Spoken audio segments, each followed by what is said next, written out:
Hey guys, Nuzlite here, and today we're back from a YouTube video. Today we're back with Alucard versus Dio. This time we're looking at Death Battle's version. This isn't really a debunk per se, this is more just giving my thoughts in response on it. Mainly because there's a lot of misinformation almost that was kind of used within it.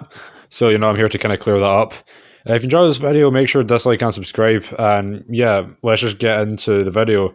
I'm essentially going to split up into three different parts. The first, I'm going to be talking about what I actually liked about the video, because there were a few things I want to note about it. The things I would change, obviously, and then my final thoughts about Dio versus Alucard altogether, seeing that this is a channel that's covered it twice, and I'm still changing opinions about it. So, yeah, let's just get into this video.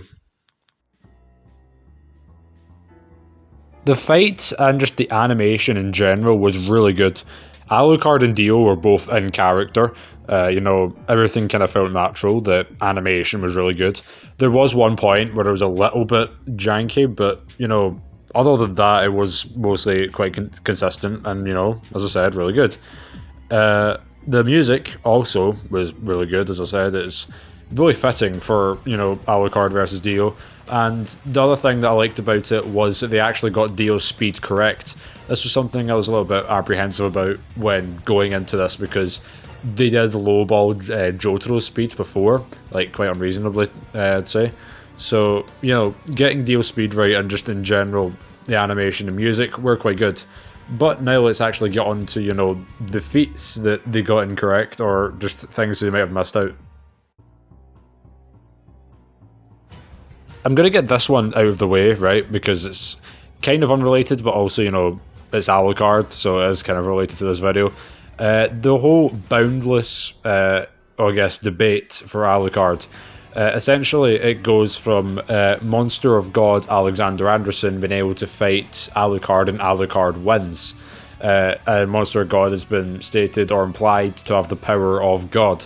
This would then, make Alucard boundless if this is the case. The thing is with this, obviously, if Alucard is boundless, it kind of puts some sort of hinge in the plot, considering the fact that he wants to be defeated by a human, and if he wanted this so badly, he could have, say, created a reality where that was possible, or made himself weak enough to lose. If he was boundless, he could have done whatever he wanted throughout the entire series, more so than he did already. Moreover, other characters in fiction have been stated omnipotent, for example, when they really weren't.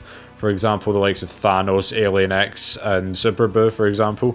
The only sort of difference between them and Alucard is that they all displayed feats that very clearly, didn't show that. Meanwhile, Alucard is just kind of one statement, that's all they really know for that sort of power. Regardless, if you want to scale Alucard to boundless, then well done, that Alucard beats Dio.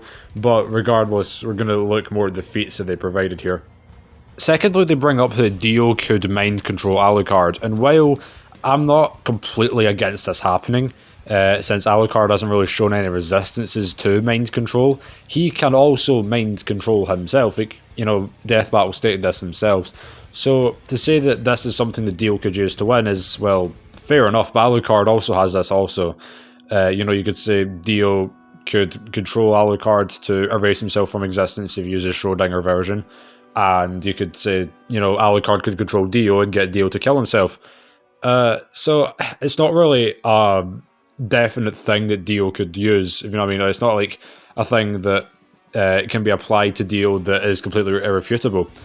There's also the fact that because they can control minds, it's not set in stone that they would affect them, if that makes sense. Being able to manipulate minds themselves, you think they'd have some sort of resistance to it themselves, but again, they haven't shown any resistance to it, so it's kind of headcanon-y. Next up here, we're talking about the feat they used for Alucard, his telepathy, or being able to control the Sea of Blood. They calculated out to be around half a ton of TNT. Now, this is one of the feats that if you've watched a few of my other videos, you will kind of know about. Essentially, people have been able to calculate it into different results, essentially. And Alucard being able to do this has also been able to calc out to 13 tons of TNT, being around city block level. And the reason why this is important is not only can you highball Alucard higher, You know, this is also relevant for what they do with Dio later. For if it makes sense for Alucard to be city block level, it is not too far-fetched. Like, Walter C. Dornez was capable of tearing down large buildings within his fight with Alucard. So to say that, you know, they're beyond large building level isn't too far of a stretch. That being said, for Dio's attack potency, they use Jolene's, you know, feat of, you know, being able to destroy meteorites from outer space that come flying into her. They calculate out to be like over 400 kilotons of TNT, which would be large town level. Considering the fact that this also has different calcs, you know, anywhere from between building level to multi-city block level, you know, it is a little bit ironic that for a feat for Alucard that has two different, you know, calcs for it, they took the lower end option, but for Dio, they took the far higher end option. Keep in mind that, you know, the multi-city block level version of the Jolene feat makes the most sense. Having Dio at large town level is completely, you know, far from where he should be, or at least from where the rest of the part is and where JoJo is in general. For example, the likes of Avdol and Sheer Heart Attack from Part 8, that should scale to the Part 4 counterpart, were able to, well, Avdol was able to melt a tunnel, which was around large building level, and Sheer Heart Attack was capable of shaking Mario, which is also a large building level attack. Then you've got some of Dio's goons, like the Wheel of Fortune, being able to destroy large parts of a cliff face, being city block level. You have the likes of the fake captain being able to make whirlpools also in city block level. And Dio has a feat of, like, for himself already that was, you know, the destruction of the Part 1 boat. And that was around 60 tons of TNT, therefore also being city block level. So to have Dio at large town level taking the high end of the feat when there's all this, it is a little bit jarring. But what about the Stinger Eye feat, you know, from Part 1, where he's able to split a cloud, or multiple clouds? There's a few problems with that. Firstly, it was only in the anime and was not in the original manga, so the canonicity of that can be questioned. There's also the fact that this was, you know, this was mostly done for effect. This wasn't really to show any sort of feats. It's like, for example, in the Tournament of Power in Dragon Ball, everybody is shitting themselves over how Jiren surpasses time, and yet in the previous arc, base Goku is able to, you know, go into the erased Future Trunks timeline where time and space don't exist and just casually mess around in base. You know, the sort of, you know, physics and replications of, you know, no time being there wasn't really brought into, you know, consideration, so it can't really be, you know, brought up, if that makes sense. It's kind of the same here. And it also kind of falls into what I said earlier about, you know, large town level Dio. It doesn't make, you know, it makes no sense whatsoever, him being that level. And again, not in the manga, so. Another issue was that they used like a kind of composite version of parts 1 and 3 Dio. The thing is, Dio's never shown any sort of proof that he still has the abilities from what he had in part 1. Aside from his regeneration, but even then, Dio says himself that his vampiric abilities are not nearly as powerful as they once were, due to the fact he's now controlling Jonathan's body, and Jonathan's body is resisting him.